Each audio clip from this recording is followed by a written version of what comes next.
Hey everyone, today we're going to be making crispy chickpeas. So first you're going to want to set your oven to 425. Then line your sheet tray with parchment paper.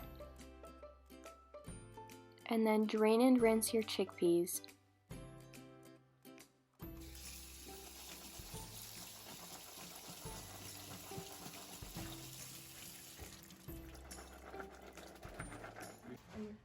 Then put them in a bowl and add your spices. You're going to want to add a half teaspoon of cumin, a quarter teaspoon of coriander, and a quarter teaspoon of smoked paprika.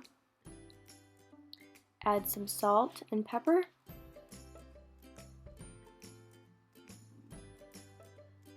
some olive oil, some lemon juice, and you're good to go.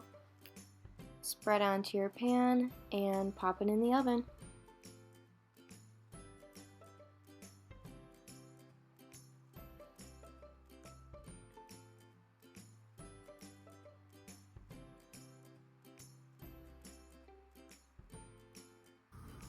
Enjoy, everyone!